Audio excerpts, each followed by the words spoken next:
Welcome to another episode of the MMA Lockcast. I'm your host, Matt Breed, aka MMA Lock of the Night, and your boy on Twitter at MMALOTN. This week we go over UFC 258, headlined by a welterweight fight between reigning champion Kamaru Usman and his former training partner or current training partner, Gilbert Burns. Very much looking forward to this fight. Very high level fight. I think this is the second toughest test for Kamaru Usman at welterweight as of this moment. I think Colby Covington is still the one that will be most threatening to him to potentially take his title away, but I do think that Gilbert Burns comes in as a close second. Some people might want to throw Hamza Chimaev's names out there, but I don't rate him until he beats a legitimate guy. And if he is able to beat a guy like Leon Edwards, I'd be on the train of being like, okay, maybe he's a threat. And it obviously depends on how he beats Leon Edwards for me to say that. But very good fight. Decent card. You know what I mean? Top to bottom, I feel like we could get a little bit more juice. But, you know, when you have Alexa Grasso and Maycee Barber co-headlining the card, it kind of tells you the level that we're getting there. Another fun fight on the card. We got Jimmy Rivera versus Pedro Munoz. This is actually a rematch of a fight that Jimmy Rivera won a couple years ago.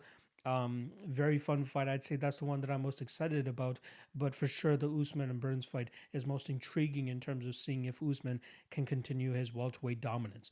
But yeah, great fight. Happy that we're finally in the swing of things with the UFC schedule. This is our second event in an 8-week stretch where we're getting just back to back UFC events, and I'm very, very much excited for it. Feels like I'm back to normal. Feels like I'm comfortable in this chair again. Even if you give me one weekend off, I just feel so freaking rusty. But I'm happy to be back in this chair. All right. Before I kick things off, remember, I have a great affiliation agreement with Coolbet.com.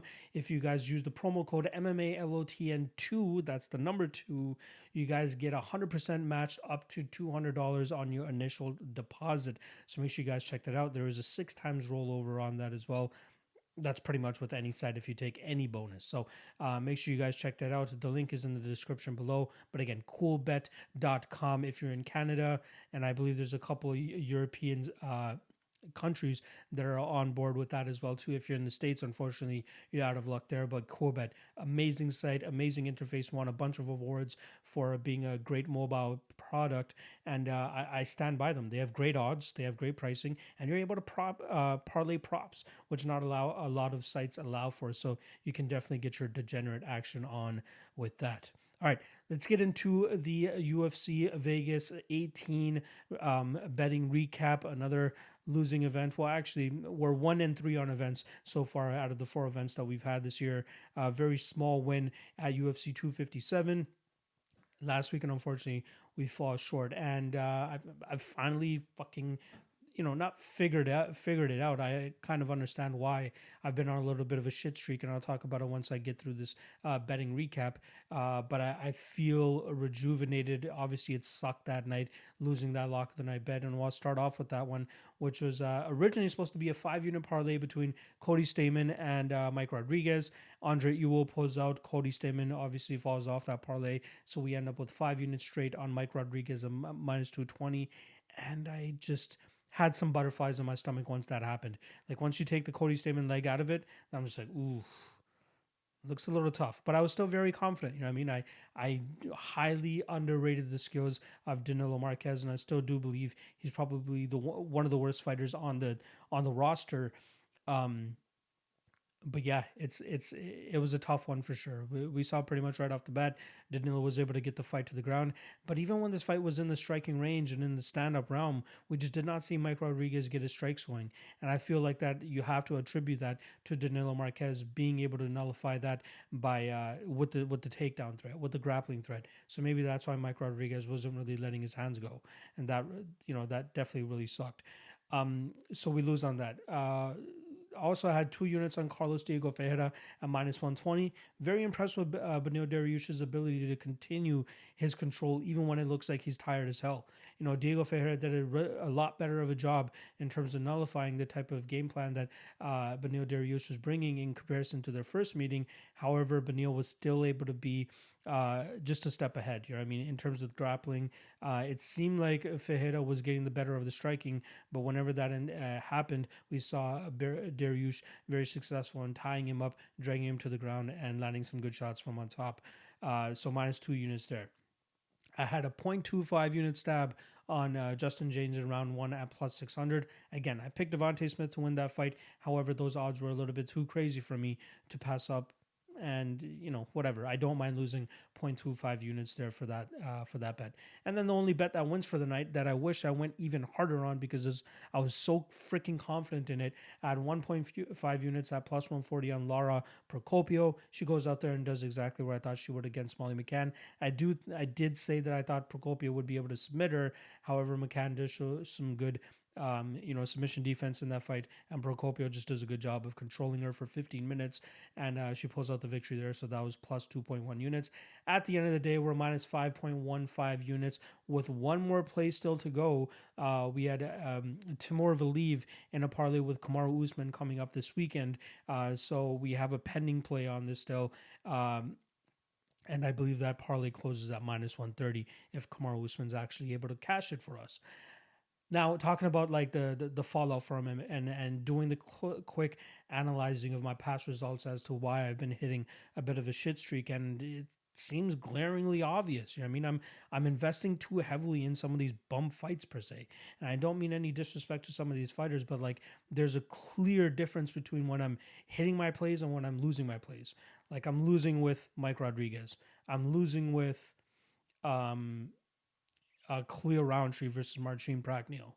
I'm losing with Munir Lizez, who's very unproven at this point in time. I'm losing with, the Ponzinibbio and Li Jingliang over. I'm not really an overs guy, so maybe I got a little bit too overzealous there. I'm winning with Jose Aldo. I'm winning with Gabriel Benitez against Justin James. I'm winning with Miguel Baeza against Takashi Sato. The wins are coming from guys that are quality opponents, that are proven guys, that are proven fighters, that are reliable fighters. Again, another shit one. Luis Kosi versus Sasha Platnikov to go under 1.5. That was heavily reliant on Kosi going out there and getting the finish. He just wasn't. Sean Strickland beating, Abdul Razak Al Hassan to knock out Kylan Williams. That's in line with my Danilo Marquez fade, which is, I thought Chaos Williams was just not that good. However, he still had the knockout power, and he was able to put out the lights of Abdul Razak Al Hassan. It's just, I got to stay away from investing heavily in these low-level fights. I don't mind betting on the low-level fights, but I just can't make them lock of the night plays. I need to bank on guys like the Jose Aldos, the Sean Stricklands against Jack Marshmans, just these high-level guys, Colby Covington against Tyron Woodley. Those guys are reliable. So that's the difference I'm trying to make moving forward here now. And I think I made that adjustment here for UFC 258, where I believe my lock of the night play, which I've already locked in, I believe is a very high-level opponent and has high-level skills and is very reliable. So I hope that he comes through for me. All right, that's the betting recap of UFC Vegas 18. Before we get into the breakdowns, I do want to plug the Patreon. As always, $5 a month, you guys get all early access to my breakdowns, as well as all my official picks, not to mention my best bets and props article, as well as an amazing Discord community. Everybody's super supportive, everybody's super helpful, and not only do we cover UFC and MMA in the Discord, but we have a lot of guys that are invested in other sports, and they are more than happy to share their plays with the rest of the Discord community. So that's a solid spot for you guys to hop in on. So I'd be more than welcoming of you guys with open arms. I think it's a great steal for $5 a month. I know there's a lot of other people now making their own Patreons and following the trendsetter, if you want to call it, but they're trying to squeeze out a couple extra bucks with the 10, 15, and $20.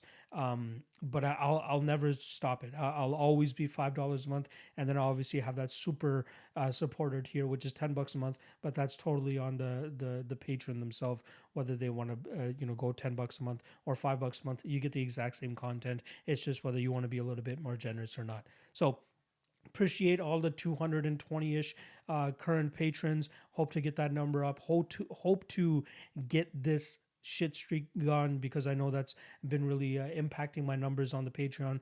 But once we get these wins under our belts, and once we start to dust this shit streak off of us, I know we'll start to continue to grow that community, and I'm really looking forward to it. Also, just a reminder, I'm always dropping my DFS show on Sal Vetri's channel. Make sure you guys go check that out. The aim is to get it out for Thursday afternoons. However, it always depends on whether there's a late notice fight, whether we have access to salaries or not. But as of right now, we should be getting salaries today, and I will be recording the show tomorrow. So I am expecting a Thursday release, but who knows during this whole COVID era what the hell is going to go on. But yeah, your boy's busy.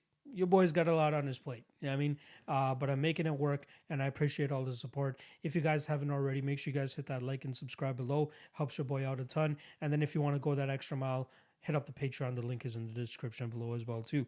All right. I'm going to quit my jibber jabbering. Let's get into the breakdowns. Appreciate you guys checking out the episode, and I'm hoping that I can give you guys some solid insight for this UFC 258 card. Enjoy the breakdowns. Andre Ewell versus Chris Gutierrez. We got this at a catch weight of 140 pounds, considering the short notice nature of this fight.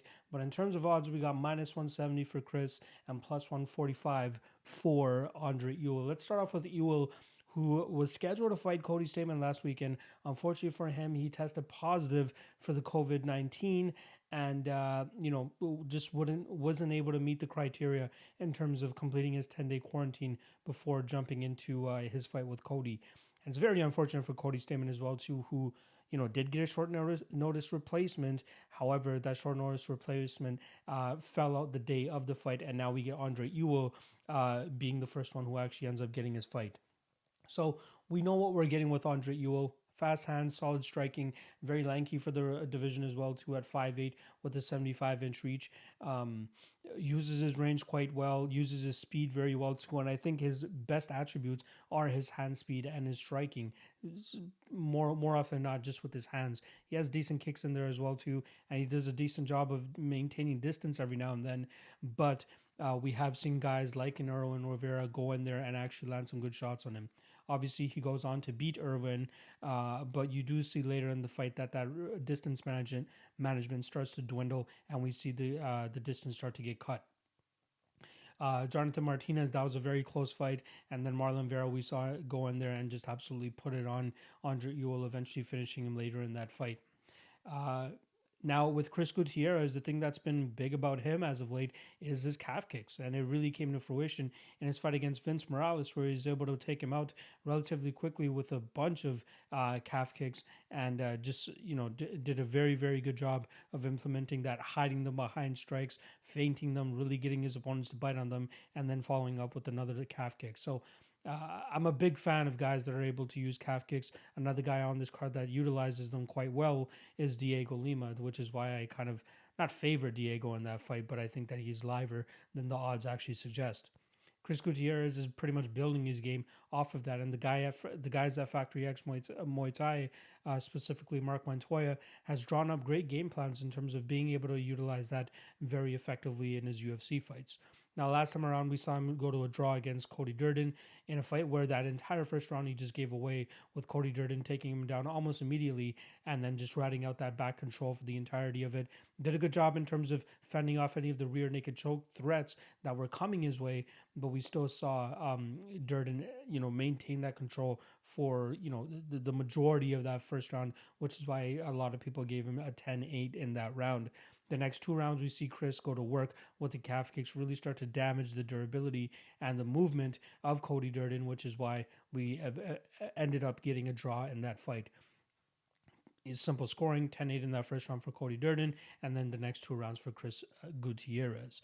Now, here against Andre Ewell, he will have a 1-inch height advantage, but he will be at an 8-inch reach disadvantage. However, I don't think that matters when you have those calf kicks of a Chris Gutierrez. Like, his hands are okay. They're good enough to kind of hide the calf kicks that are coming behind it, but I truly am stumped in terms of how Ewell will deal with it. Like, Ewell will need to, he does fight in a kind of a long stance, and he's going to have to rely on his ability to get in and out and land his strikes, and I think he's going to be eating some calf kicks on the way in. I've always said now, like, the guys that show the best counter or the best strategy against calf kicks are one, guys that are able to fight in switch stances, which I don't believe that Andre Ewell is completely comfortable in doing. And two, if you're a high level Muay Thai player yourself, you kind of expect those calf kicks and you do a really good job of checking them. Perfect example, Rafael Fiziev versus Mark Diakese. That's the one that I'm always going to bring up in these instances. I just don't see that from Andre Ewell, and I feel like we'll see Chris actually exploit that. At -170, though, I'm a little bit skeptical. I don't want to play Chris at that type of chalk, as I do believe that the better hands are going to come from Ewell. And again, given his 8-inch reach advantage, I think he could have success there. However, how long is that going to hold up?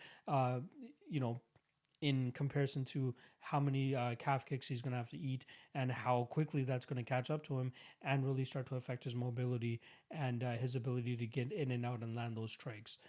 So I do lean on the Chris Gutierrez side of things. It's so hard to go up against a guy that has such an effective game plan and guys just can't do really anything about it. Like if we see Andre Ewell completely nullify and stunt the brunt of those calf strikes from Chris Gutierrez, then okay, maybe I'll start to back off the Gutierrez train. But I think he goes in there and absolutely chews up that lead leg of Andre Ewell. And I think Ewell will have a lot of difficulty in terms of keeping his game plan going with the strikes. And it's not even like Ewell can really lean on wrestling or jiu-jitsu of any sort. I just don't think he's at that level in terms of completely grinding out a guy like Chris Gutierrez on the ground or up against the cage or even in the jiu-jitsu realm. So I do lean Chris. I do think he wins this fight by chippity chopping those legs away. I think that whether it's a decision or a late finish, I think those leg kicks will start to catch up. And it's just so weird to say just because like it's kind of like fighting Khabib in the sense of the takedown is always coming, but you can't do anything to stop it. With Chris Gutierrez, those calf kicks are coming, and more often than not, people can't do anything to stop it. Cody Durden was able to kind of, preserve his durability because he was able to take him down in that first round and control him and still, eat the kicks for the next 10 minutes and still keep on moving forward, even though he lost those next 2 rounds. Whereas Andre Ewell, I don't think he has that ability to take this fight to the ground and control Chris in those situations. So again, I'll lean Chris, maybe a late finish, maybe second or third round finish. And I wouldn't mind seeing what those props are either, because I think those are very live to hit. I'm not sure if we actually, there are no props out actually, given that this fight was just announced yesterday. So I'll go with Chris Gutierrez, probably second or third round TKO. I wouldn't mind taking a stab at one of those 2-round props as well, as I think that, if he's able to implement it nice and early, I don't think Ewell will be able to eat it for 15 minutes and keep on chugging. So I'll go with Chris Gutierrez to win this fight via KO in the second or third round. Gillian Robertson versus Miranda Maverick. We got +120 on the Canadian Gillian Robertson and -140 on Fear the Maverick, Miranda Maverick. We'll start off with the Gillian Robertson side of things, where she's coming off a decision loss to Tyler Santos, who just clearly showed she was a stronger woman, and she was able to stay out of the submissions of Gillian Robertson. And I feel really bad for Gillian because there were some very near submission attempts where she was throwing up arm bars, throwing up triangles, but it seemed like she was just in a bad position, like being up against the cage and not really able to fully extend. And then also, getting these near submissions near the ending of the round and not really getting the extra maybe 15, 20, or 30 seconds that she needed to complete those. She's coming off before that, she was coming off of 2 wins over Courtney Casey and Polyana Botelho, submitting one and going to a decision with the other. And those were 2 fights where I actually took the under 2.5 as well. And more often than not, these Gillian Robertson under 2.5s are the spots that I like to look at. And this fight is no different. And the Casey one, it came a little bit too late. I think it was a minute and a half too late where she ended up locking up the submission. And then the Polyana Botelho fight, that was a fight where we saw Gillian Robertson with the top control for the majority of that fight, but we just didn't see Polyana do anything to try to get back to her feet. Or it might have been the other way around, but regardless, we just didn't see the urgency from Botelho in terms of trying to get back to the feet, which, usually opens up the submission paths for Gillian Robertson. So Gillian just pretty much won that fight off of control.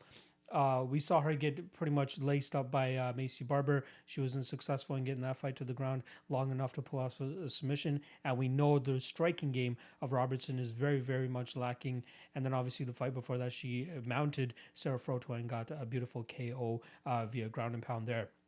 That's pretty much Gillian Robertson's game, though. She's diving for takedown. She's going for the single leg, and I think that's pretty much what her game is based around. And it's very easy to prepare for a woman like Gillian Robertson. Just work that takedown defense as much as possible, and then obviously work the jiu-jitsu as much as possible to stay out of that funky and powerful and offensive style of Gillian Robertson when it comes to the grappling realm.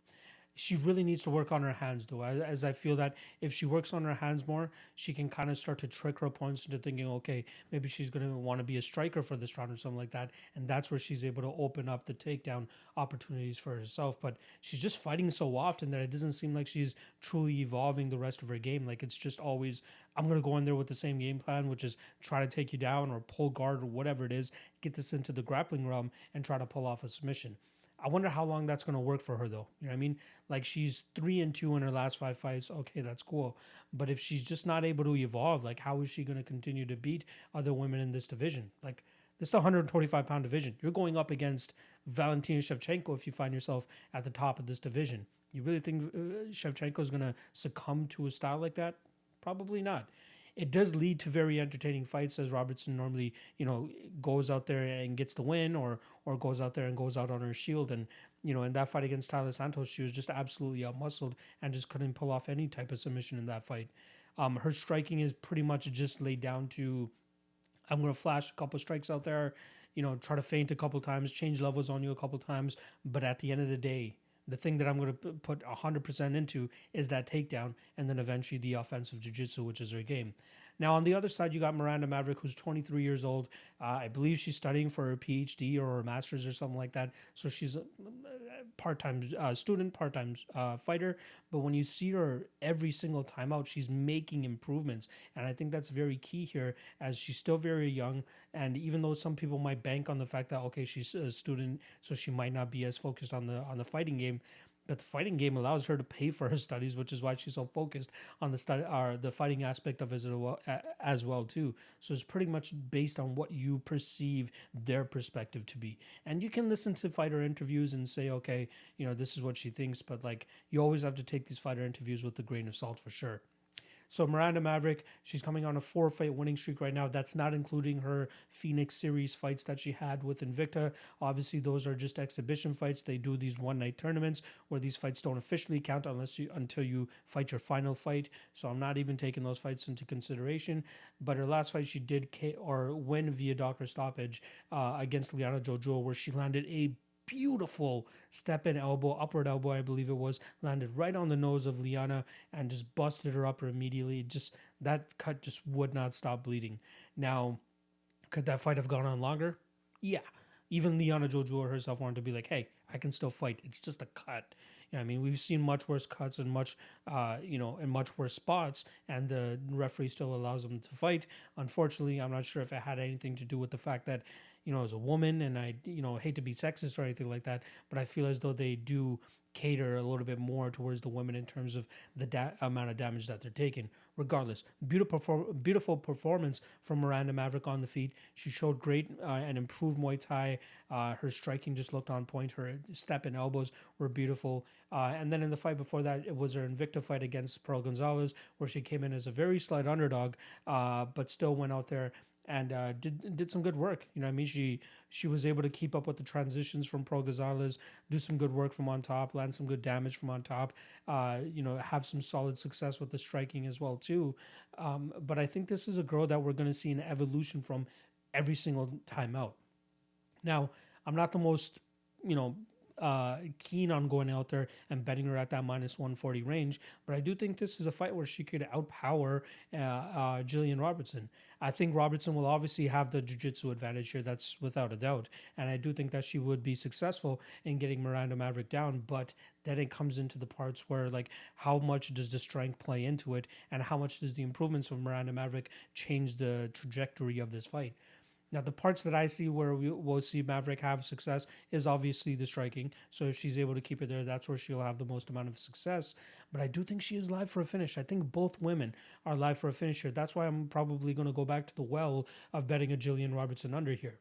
We got plus 150, which is a solid enough line for me to take the shot, considering that both women are very live for a finish, whether it's a submission on either side or even a ground and pound from the Miranda Maverick side. Or if this fight stays on the feet long enough that Miranda Maverick is able to get her paws on her, land some good strikes, land some good kicks, land some good elbows, and eventually just put away Gillian Robertson on the feet.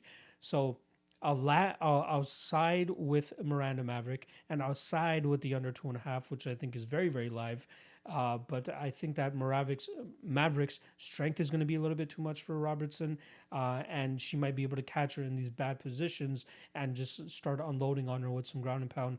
And I think that's a very, very live spot here as well too. So I'll go with Maverick. I'll go with KO or ground and pound. I don't know whether round 1 or round 2, but just for the sake of it, let's try to keep the trend of round 2 women's finishes that I'm calling.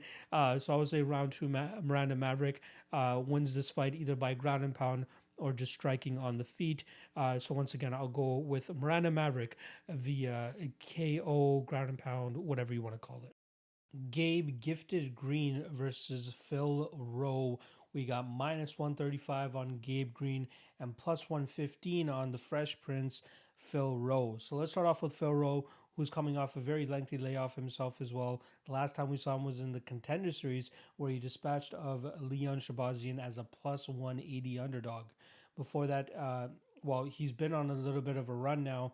7-2 is his current record. Comes out of that Fusion XL gym down in Florida, where we've seen guys like Mike Perry, Jacare Souza, and even Rodolfo Vieira come out of. They have a solid, small, tight-knit gym there, and I'm very impressed with what's been coming out of there as of late. Now, with Phil Rowe, he seems like a guy, 6'3", 80.5-inch reach. Crazy that he's able to make welterweight at that weight or at that frame. But, he's a very lean dude as well, too. He seems a little hesitant on the feet in instances. He seems a little uncomfortable at times, but when he does get into his zone and he's able to clip his opponents, he really gets going and he's able to land some good shots, find the openings in his opponent's striking defense, and really able to put it on him and get them out of there. We saw Leon Shabazian have a lot of success on him in that first round, almost putting him away. Luckily for Phil, he was able to endure that, and then in the second round, put it on Leon himself, and then in the third round, eventually put him out.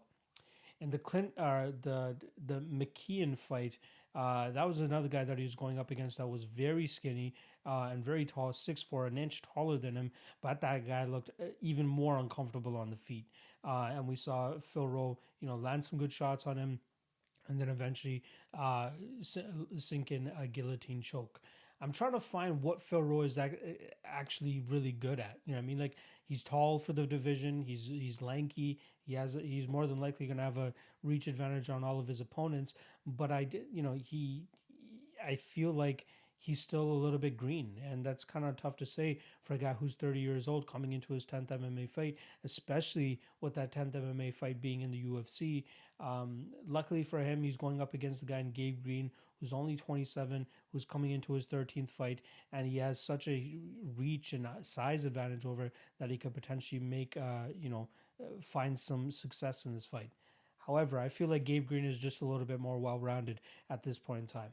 We did see him lose a decision victory to Daniel Rodriguez. That was his UFC debut, and that was a very short notice fight for him as well too. So, good on him for being able to survive 3 rounds against Daniel Rodriguez, who's been putting away dudes left and right.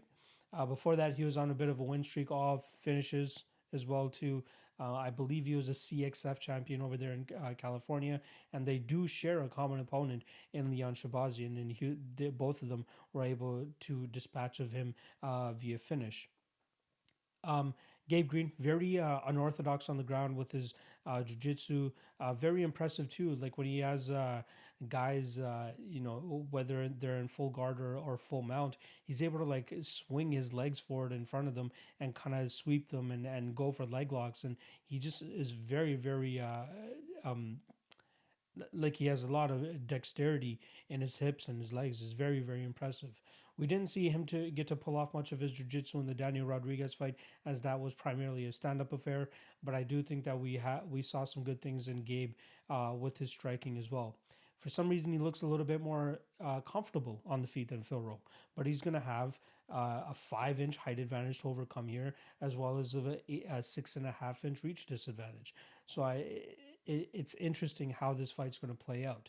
Now, Phil Rowe obviously been off for a while now. We saw Gabe Green in the summer, so maybe you got to teeter towards Gabe Green a little bit more in terms of just being a little bit more active, and I think that's a huge thing here, especially with Phil coming into the UFC for the first time. Gabe's already done the walk. You know what I mean? Gabe's seen the bright lights. Gabe's been in front of Dana and all that stuff, and so has Phil Rowe on the Contender Series. But this is just another game. Like, you see the UFC logo on the octagon and the UFC logo on your gloves compared to just the Dana White Contender Series, and this just being the fight that gets me in to the UFC. Now you're actually fighting in the UFC. Luckily for him, like I said, he's going up against a relatively newcomer in Gabe Green, who only has one fight in the UFC. I lean Gabe in this fight. I just don't know with how much confidence. Like, I don't feel comfortable playing him at that minus 135 range.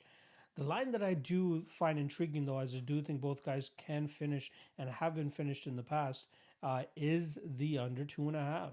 And I have seen a couple of my buddies on this line. The under 2.5 is currently around that minus 120 range, but I'm finding a little bit hesitant in terms of pulling the trigger there too. I think Gabe could land on Phil. I think if he takes this fight to the ground, he could definitely make it a tough time for him and eventually pull off a submission. And even Gabe to win this fight via decision or via submission is plus 475, which I think is a solid spot as well too. This fight, all in all, will probably be a stay away other than the under 2.5. But I do think that Gabe pulls it off. I think he'll be live to get a takedown here. I think, that will be his path to victory. Try to leg kick his way into the distance and then follow up with a takedown or at least some strikes on the feet. But I think the longer it stays on the feet, the more it could, the more it would favor Phil, as I believe he would do a better job of maintaining the distance and landing the better shots from the outside.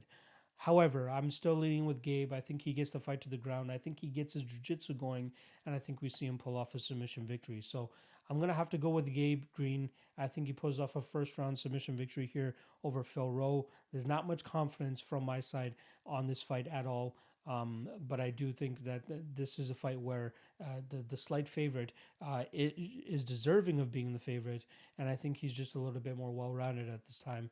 So once again, I'll go with Gabe Green to win this fight via first round submission. Ricky Simon versus Brian Kelleher. We got minus 255 on Ricky and plus 215 on a boom Brian Kelleher. Let's start off with Ricky Simon, who's coming off a very dominant victory not too long ago as well, too. We're talking about less than a month ago. He went out there and beat UFC newcomer Gaetan Perello, and he finished him in the second round with a arm triangle choke.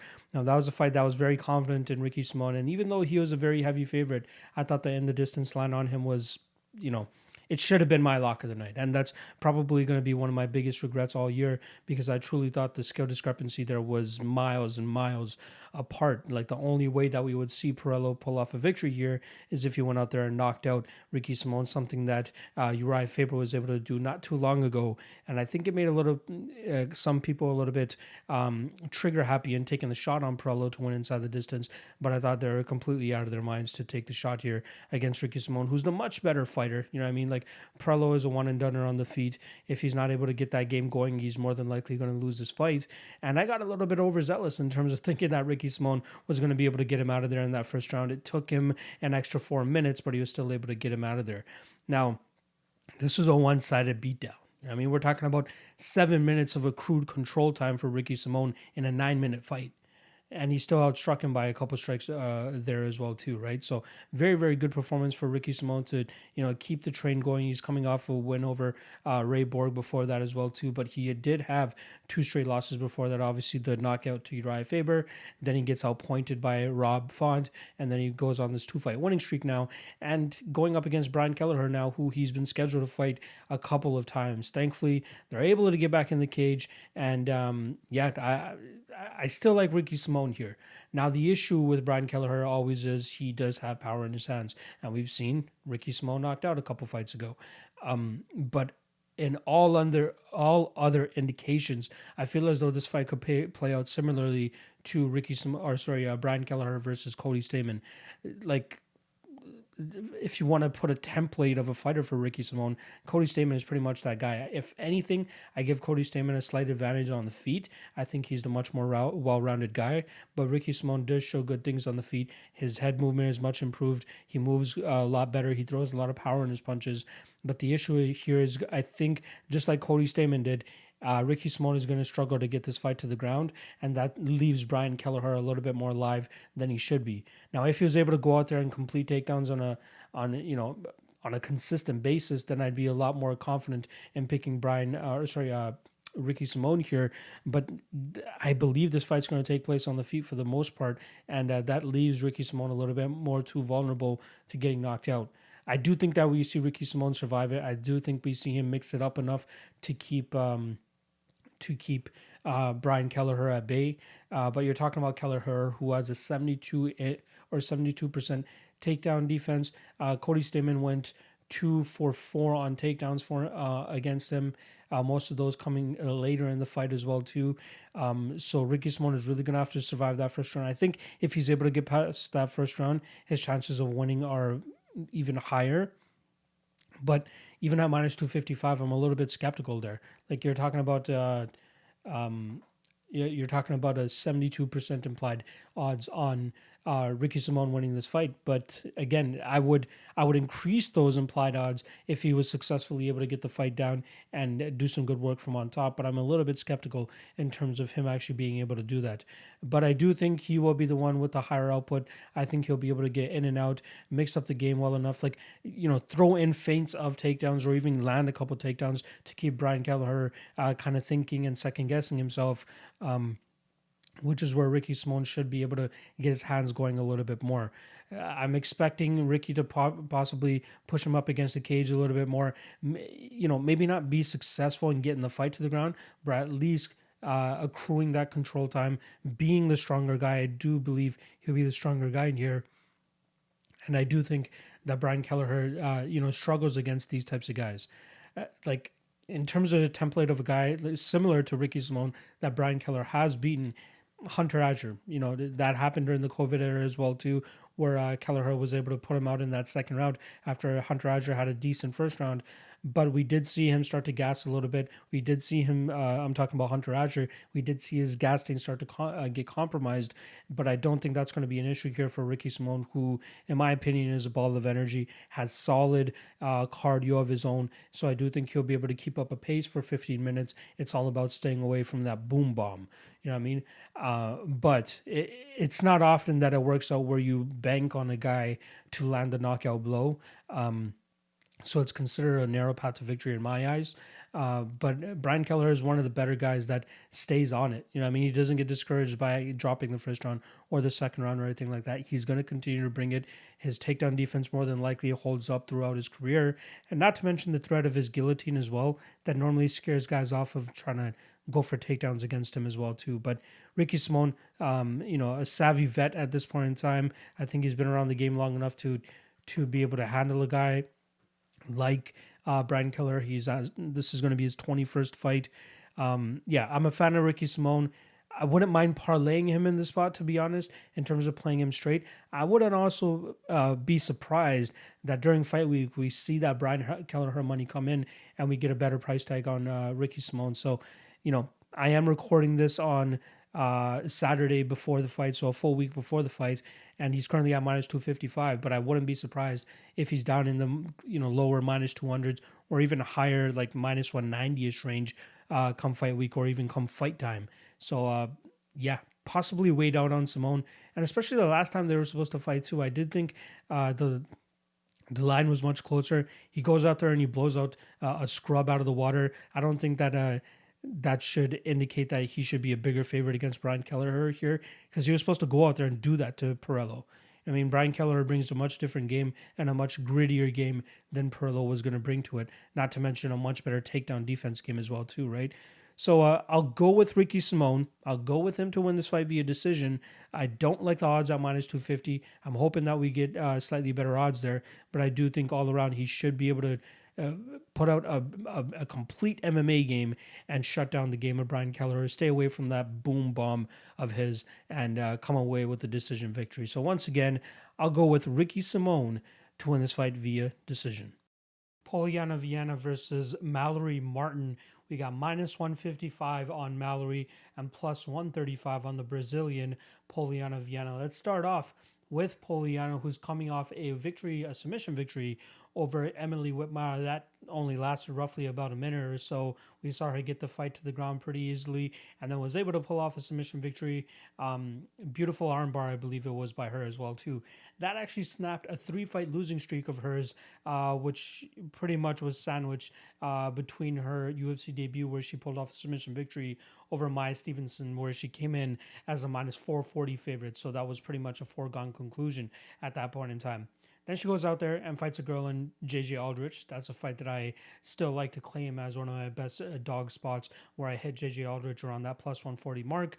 But I thought that was going to be a very tough stylistic matchup for Polyana in terms of the striking realm. And if JJ was able to hold her own in the jiu-jitsu realm, which she showed a little bit of...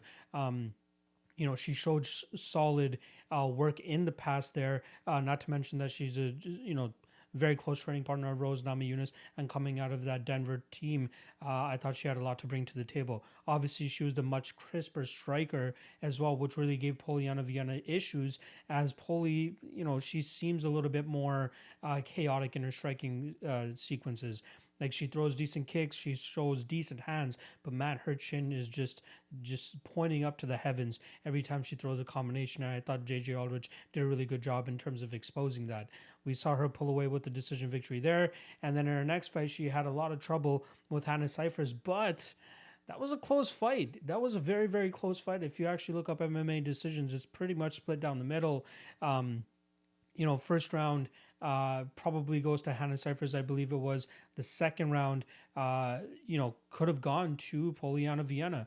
She was on her back for the majority of it, but she was the one landing the strikes and landing the damage. And all three judges, if I'm not mistaken, actually gave that round to her.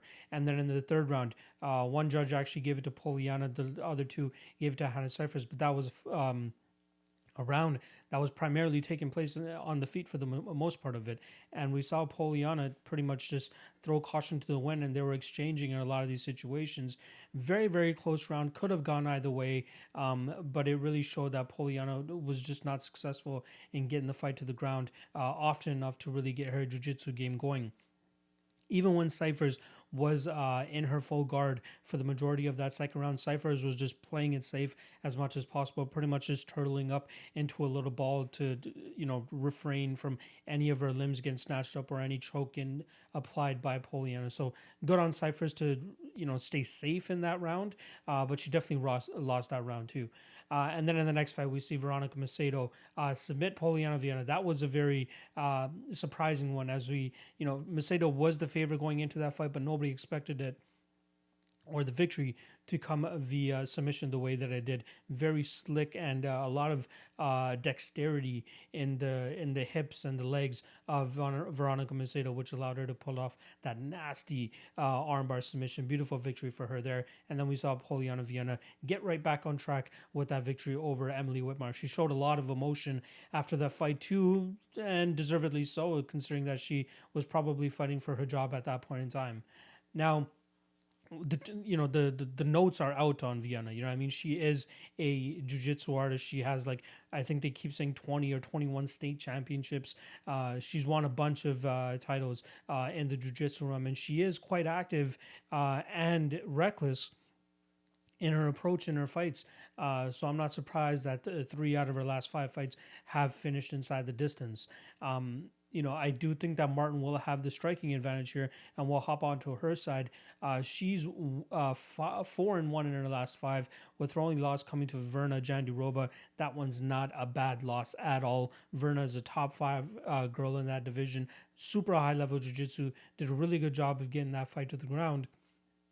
And that's where my concern for Mallory Martin lays in terms of she didn't really show the greatest takedown defense in that fight.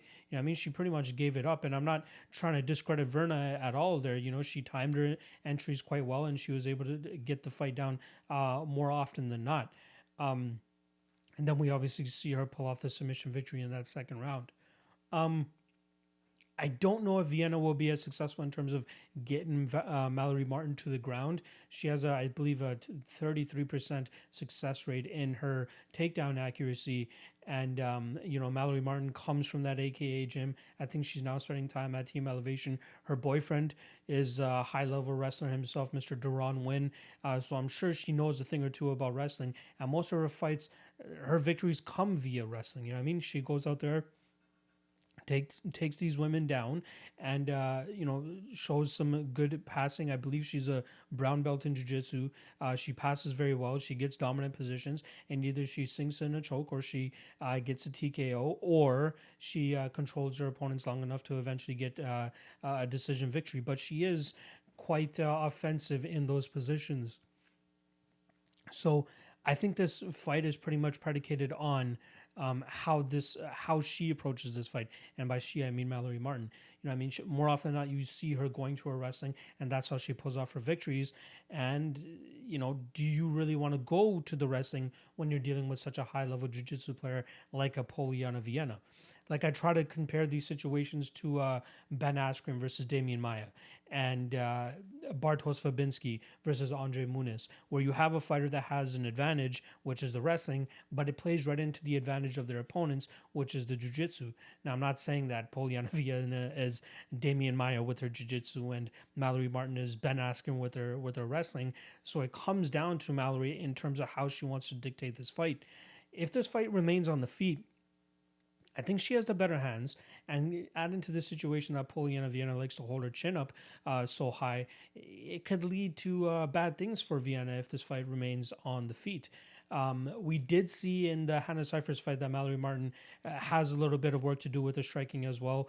We saw Hannah Cifers very close to finishing her in that first round, pretty much just unloaded her gas tank in that first round, was not able to get the finish, and luckily for Mallory, she was able to withstand that and, you know, get the takedown in the second round pretty much immediately, and then work to eventually get that submission. I believe it was a rear naked choke there. So good win for her there. Again, this fight is pretty much predicated on how she wants to approach this fight. However, I do think that the reckless fighting style of Polyana Viana will absolutely make the under in this fight very, very live. It's roughly around that plus 190 mark, which is a 34% indication, I believe. And if you take both of these women's records and lump them together, the average, the percentage of time this fight or their fights and inside the distance is about 68%. So in terms of mathematics, I like my chances there. In terms of how they match up as well, too, I think both girls are live for a finish. I'm actually siding with the Polyana Viana side. I think that if Martin decides to go out there and tries to wrestle, she's, you know, just pretty much just jumping into the jaws of the shark. You know what I mean? She's pretty much just putting herself into threat, into a very threatening situation. And I think even if it comes down to it, we could see Polyana Viana maybe land one of her hip toss takedowns that we've seen her complete in the past. But I think it's predicated on how Mallory Martin approaches this fight, but also with the recklessness of Polyana. So I like the plus 190 that we're getting on the under 2.5 here, as I do think both women are very live for a finish, whether it's Mallory Martin getting a submission of her own, or even just kind of controlling Polyana on the ground, or even landing a big enough shot on the feet, given the reckless style of Polyana. And then for Polyana, obviously, I think that she's very live for a submission, whether it's her pulling guard, landing a hip toss, testing the, in my opinion, sketchy takedown defense of Mallory Martin. That's obviously a scenario as well.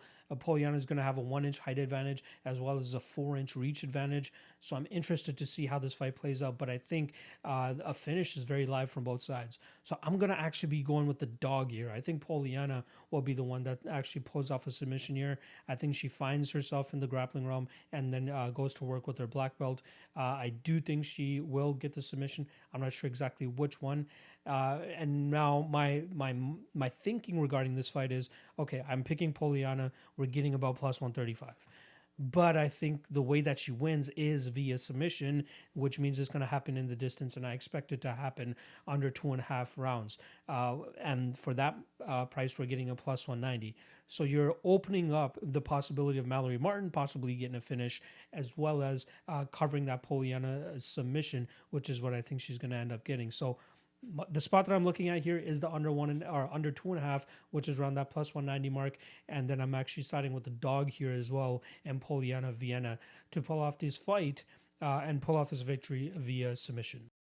Belal Muhammad versus Dhiego Lima. We got minus 325 on Belal Muhammad and plus 250 for Dhiego Lima. Let's start off with Dhiego Lima, who's coming back after, I believe, a couple injuries, not to mention the fact that he hasn't fought since UFC 243, which was the same night that Israel Adesanya claimed the middleweight title after he defeated Robert Whittaker. So that was October 2019. It's been a long time. I'm trying to do the quick math in my head. We got 12 months. 16 months, roughly a 16-month layoff, so close to a year and a half off. Not ideal, especially when you're coming back against a guy like Belal Muhammad, who brings an all-around MMA game. But we're talking about Dhiego Lima here, who's on a 3-fight winning streak. He started that winning streak by cashing as a huge underdog at plus 325. I believe I was live at that fight at UFC 231. I might be off on that, but it was in Toronto. Knocked out Chandler Prees. I believe that was a first round KO for him, and that sparked a 3-fight winning streak where he went on to defeat Court McGee via decision, and he defeated Luke Jamao via decision as well too. That was a split decision. I'm not sure exactly why. That was a one-way traffic, in my opinion, very, very much favored for Dhiego Lima. Now, Dhiego Lima is a guy that I've wanted to pretty much fade in every single one of his fights. I'm not sure what my qualm is with him, but I felt like he used to have a very beatable style. I faded him against Jesse Taylor, and that paid off for me. I got that minus 170 on Taylor there. Luckily, he dispatched him in that second round via submission. I don't know why, but I skipped the Yushin Okami fight, but that seemed like a tailor-made fight for Yushin Okami to go out there and outgrind a guy like Dhiego Lima, and that's exactly what he did. Chad Leprees, obviously I was not going to pay that minus 400, and luckily I didn't. He got knocked out there. I did pay that minus 150 on Court McGee, as I thought he had a similar style to a Yushin Okami and a Jesse Taylor. Unfortunately, a 2019 Court McGee is not able to get the job done there. And then Luke Jamao, I think I actually bet Dhiego Lima in the Luke Jamao fight because I was quite impressed with what we saw from Dhiego Lima in his fight before that. Now, with Dhiego Lima, you're talking about a solid striker. Everybody knows his brother Douglas Lima, Bellator champ, has been making a name for himself over there. And Dhiego Lima, been on the Ultimate Fighter, shows a solid skill set. Great Muay Thai fighter, black belt in jiu-jitsu, ever improving takedown game and jiu-jitsu game as well. But he makes a lot of his solid movements on the feet. And the one thing that I like that he's been adding to his arsenal is that calf kick. Absolutely torched the lead calf of Luke Jamao. And that's a skill that I believe that a lot of fighters should start to implement. I think that's a solid game plan to revolve your fight around, your strategy around, especially when you're fighting a guy that isn't primarily a striker like Belal Muhammad. Belal, more like a all-around MMA guy, right? Doesn't really have a background in one thing, but is just a great jack of all trades. But if Dhiego Lima was fighting a guy like, Rafael Fiziev or a Piotr Jan or something like that. Obviously, they're completely different weight classes, but what I'm trying to say is guys that are kickboxers, Muay Thai artists, or strikers, they are usually a little bit better in terms of checking those types of kicks, whereas I feel like it could be very effective against a guy like Belal Muhammad. He's long. He's 6'2". He's going to have about a 3-inch height advantage. He's going to have a 3-inch reach advantage as well too. So maybe he could use that length in terms of how much distance he can cover with his kicks and really start to batter the lead leg of Belal Muhammad. Now Belal on the other side, again, I've pretty much banged on it this entire breakdown, is that he's a very solid all-around fighter. He's on a 3-fight winning streak himself as well too, where he's taking Curtis Millender to a decision, sub Takashi Sato at UFC 242, and then most recently we saw him win via decision against Lyman Good back in December. And that was a very impressive fight because that was a fight that I I did pick Lyman Good to win. I didn't bet it, as I did believe it was a very close fight. I don't think I bet it. I'd have to go back and check. But I thought that Lyman Good striking would be a little bit too much for Belal. But Belal did a really good job in terms of making it a brawl.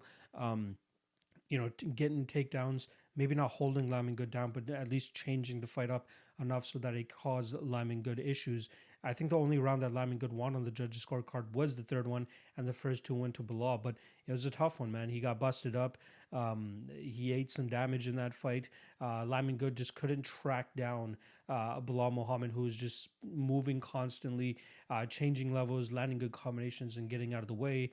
But I feel like Lyman Good is a little bit more too focused on the head hunting aspect of his striking game. Like, he's a great striker, Tiger Showman trained, has a solid record of his own, has great experience as well too, but he had a lot of issues in terms of trying to track down Belal, and Belal was just on his bike the entire time, landing his good combinations, landing some leg kicks, and then getting out of the way. That's Belal, right? We'll never know what his game plan truly will be, given the fact that he's not, diverse exactly in one specific thing. He's great in terms of blending the entire martial arts world together. However, this line seems a little bit too wide to me, and I feel like it has to do with the layoff that Dhiego Lima was coming off of. Because if it was fresh off of his win over Luke Jamal, is he really this big of a dog? Dhiego Lima, like, would he really be plus 250? I'm expecting this line to actually move more so as this fight week goes on. If I'm not mistaken, the line is actually already moving. Yeah, minus 325 is currently what we're getting still. But I'm expecting a lot of people just automatically parlay Belal, thinking that he's going to be a lock per se. And I'm not really on the train there. Like, I will pick him to win this fight. I do think he can mix it up well enough, and add into the caveat that Dhiego Lima is coming off his 16-month layoff. He has a lot to deal with here. Dhiego Lima has pretty much been spending his time at ATT Georgia, I believe it's called, the ATT affiliate over there in the Atlanta area, spending time with his brother. Cody Durden's another guy that he's been spending a lot of time with as well too. I wouldn't be surprised if you saw Dhiego Lima, hop over to the main ATT gym to get in a couple rounds and get some days in there. And then Belal Muhammad, we obviously know him spending time up there in Milwaukee, if I'm not mistaken. But he's been spending time with his primary striking coach, Joe Valley, I believe his name is. And I think that's out of Chicago. So I'm not sure how much time he's actually spending over at Rufus Sport either, because just glancing through his IG, you can see he's pretty much been training primarily at that Joe Valley gym. So I'm not sure who really gets the advantage in terms of who's coming from the better training camp at this point in time. I believe Belal did spend a little bit of time down in Florida as well too. I think that was in preparation for Lyman Good. I might be off on that. But man, this is a closer fight than the odds suggest. So I'll pick Belal Muhammad to win, but do not be thrown off if you see me actually make a Dhiego Lima bet this week, depending on what the odds get. Like, if we get plus 400 or something, plus 350 for Dhiego Lima, I might be forced to make a bet here. Like, let me just pull up my calculator in 1 second in terms of the implied odds here. I want to give you guys a solid read here. So with Belal Muhammad currently being, where is he at? Belal Muhammad currently being a minus 325 favorite. That puts him at a 76% implied. What would make him let's see what 20% is. 20% would be plus 400 for Dhiego Lima. I think he has a better chance of that. I'd say 25 to 30%. So even if we put him at 30%, that would make him plus 233, which makes him even bettable at this point in time. Belal just mixes the game together so well. I think the more technical striker here is Dhiego Lima, and then mixing that black belt, how much damage is Belal really going to get off on the ground? Like, man, very, very tough fight to call. I'll say Belal to win, but again, do not be thrown off if you see me bet Dhiego Lima here. I do think he has a path to victory with his striking, with his range, and even if he gets taken to the ground, I'm hoping his improving jiu-jitsu game will really help him nullify the amount of damage coming from Belal. But Belal could absolutely control him here as well too. So I'll go at Belal via decision. But again, do not be surprised if you see me make a bet on Dhiego Lima here. Anthony Hernandez versus Rodolfo Vieira. We got a minus 400 on Rodolfo, and we got plus 325 on Fluffy Hernandez. Let's start off on the Fluffy side, who's coming off a loss to Kevin Holland, roughly within 30 or so seconds, 30 or 40 seconds.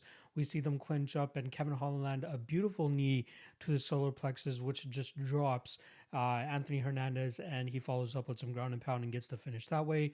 And it looks kind of similar to his prior loss to that, which was to Marcos Perez, where he got dropped to the body, and then we see a little bit of a scuffle, grappling exchanges, and then Marcus Perez locks up an anaconda choke, gets a beautiful finish there. So we're seeing Hernandez 1-2 in the UFC now. Obviously, his fight against Jordan Wright on the Contender Series got changed to a no contest. He went in there and starched him relatively quickly, but he.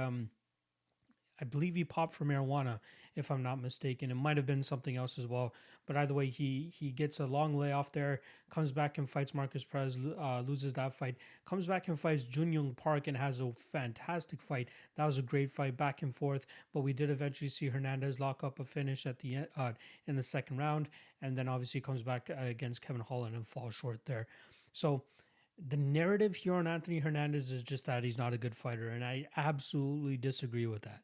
The guy is a solid fighter. If you guys go back and watch his fight against Brendan Allen, which was a couple of years ago at this point in time, but he went into that fight as a plus 145 dog and pulled out a 5-round decision victory over Brendan Allen, I believe, for the title at the time as well, too. This was for LFA. The guy reminds me of Cain Velasquez in the aspect of, they kind of look similar, but also their fighting style. Anthony Hernandez is one of those guys that moves forward pretty much at all times. He wants to break his opponent. He wants to pressure his opponent. He wants to put a pace on his opponent with the ultimate goal of breaking them and eventually finishing them. That's what he did against Junyoung Park. That's, kind of what he did against Brendan Allen. But that fight does go a full 5 rounds, if I am correct at that. When his game plan does work to a T, he can get guys out of there pretty quickly, like he did against Jordan Wright. Now here against Rodolfo Vieira, he's up against a guy who is a super high level jiu-jitsu practitioner, obviously very strong and very physically imposing for this division, which is why a lot of people are on that train, but obviously not to mention the hardships that Anthony Hernandez has had to endure over his last couple fights. I don't think the line should be this wide. Like, I do kind of side with Rodolfo Vieira here in terms of him being successful in getting this fight to the ground and pulling off a submission of some sort. But I wouldn't be at all surprised if we see Anthony Hernandez actually take it to him on the feet, keep this fight in the striking realm, and then eventually put him away with some strikes. We saw Vieira, pretty get touched up pretty bad by Saprabeg Safarov, where we see Safarov land a good shot. It even busts open the eye of Vieira. So I wonder how prone to facial injuries Vieira is here. But I don't think he should be this wide of a favorite. Like, when you have a guy that has such a narrow path of victory like Vieira, which is get that first round sub within the first round sub or under 1.5. Otherwise, he's going to start to gas out.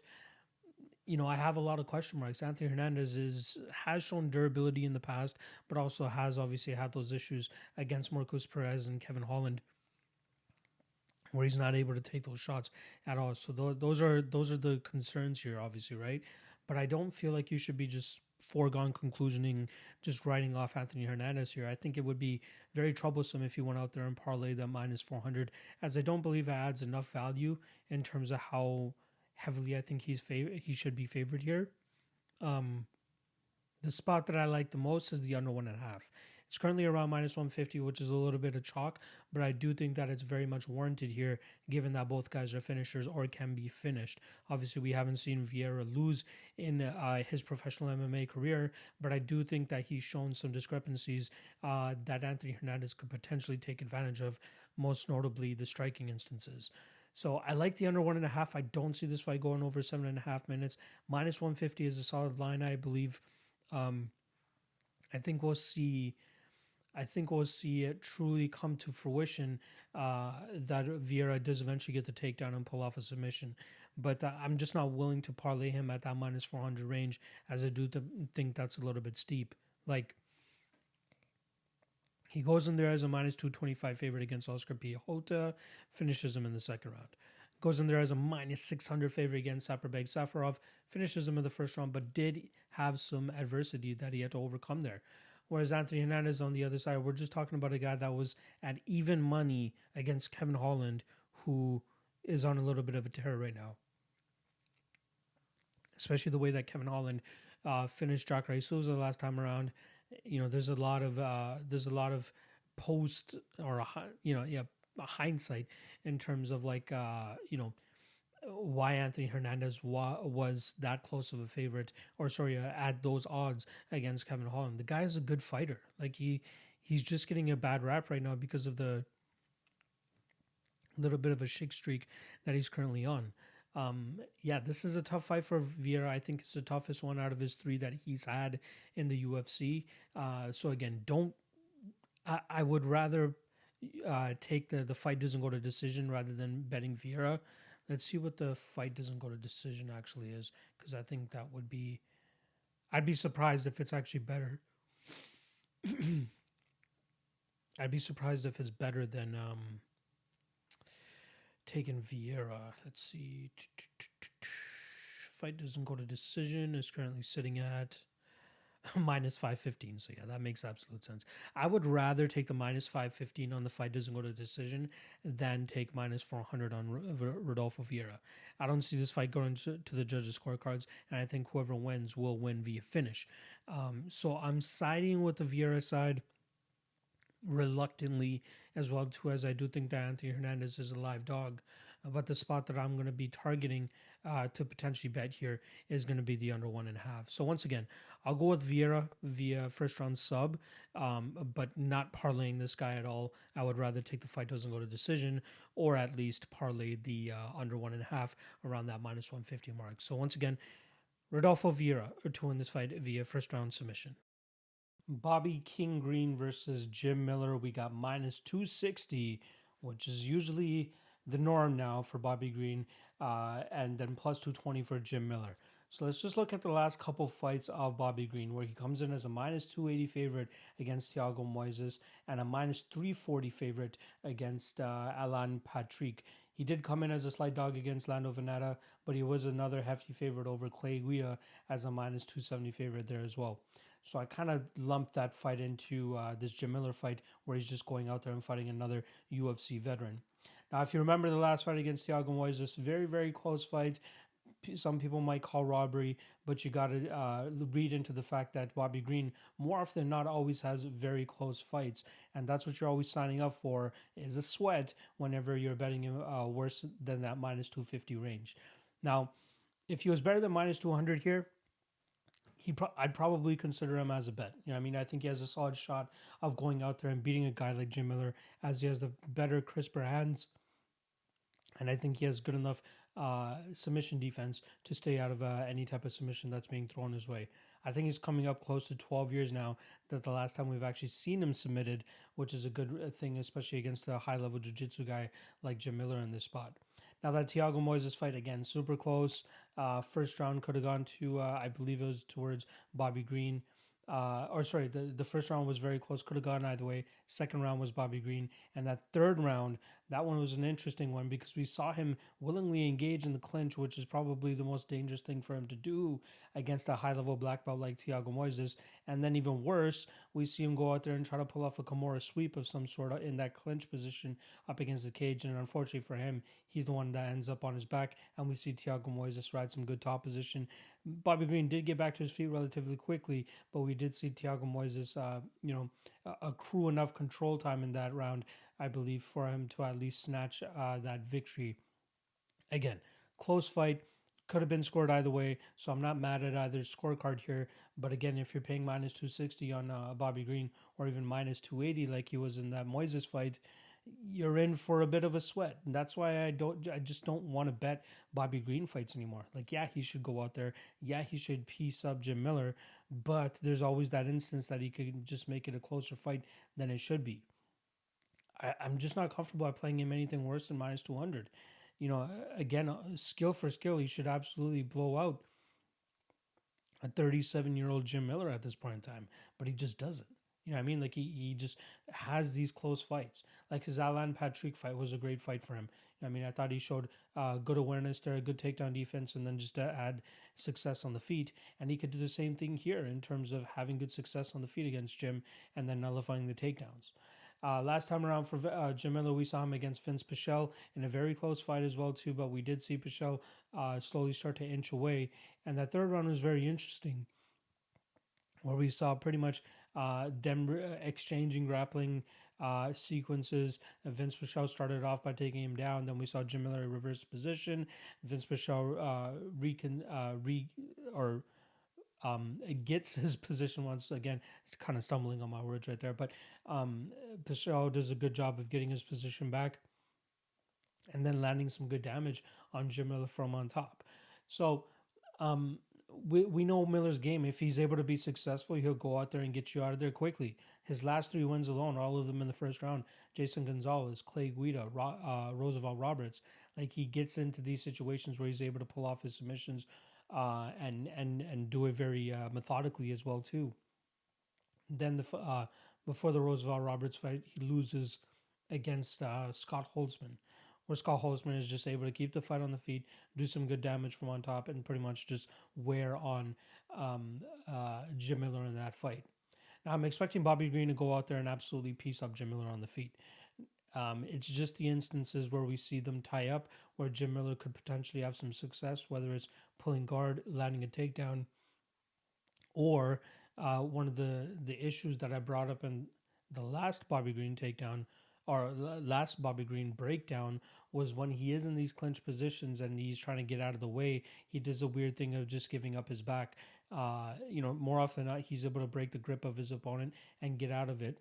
But when you're, giving up your back to a high-level jiu-jitsu guys like a Thiago Moises or even a Jim Miller, it's just not the greatest look. You know what I mean? So I still do lean with Bobby, man. Like, he just fights too close to his opponent's level. And again, he's just a very talented guy. He's 34 years old.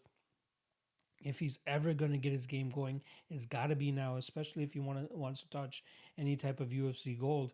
And not to mention the fact that he dropped his last fight.